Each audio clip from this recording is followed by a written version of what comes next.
BNP ক্ষমতায় গেলে পুরনো ধাঁচের অর্থনীতি পরিবর্তন করে গণতান্ত্রিক অর্থনীতি নিশ্চিত করার ঘোষণা দিয়েছেন দলের স্থায়ী কমিটির সদস্য আমির খসরু মাহমুদ চৌধুরী।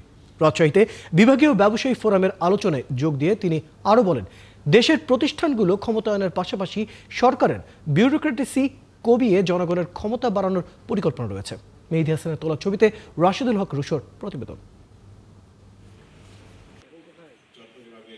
রাজশাহীতে বিভাগীয় ব্যবসায়ী সম্মেলনে প্রধান অতিথি ছিলেন বিএনপির স্থায়ী কমিটির সদস্য আমির খসরু মাহমুদ চৌধুরী।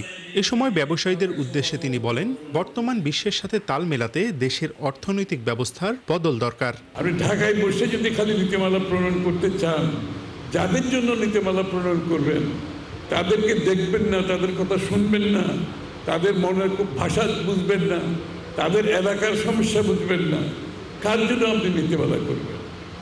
এই কারণে আমরা সিদ্ধান্ত নিয়েছি, আমাদের দলের পক্ষ থেকে আমরা প্রতিটি বিভাগে যাচ্ছি।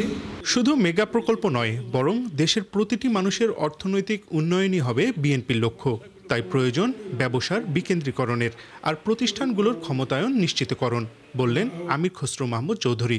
প্রত্যেকটি বাংলাদেশের নাগরিকের অর্থনীতির সাথে সংযুক্ত থাকতে হবে, তার নিজস্ব ক্যাপাসিটিতে সে যাতে কাজ করতে পারে। এবার আমরা ক্ষমতায় যাওয়ার আগে সব কাজ শেষ করে ফেলেছি, আমি আপনাদেরকে বলতে চাই। দক্ষতা বৃদ্ধির মাধ্যমে দেশের কুটির শিল্প, ক্ষুদ্র উদ্যোক্তা, শিক্ষিত যুব সমাজকে উপযুক্ত করে অর্থনৈতিক সমৃদ্ধ এক নতুন বাংলাদেশ গড়ার কথা জানান তিনি।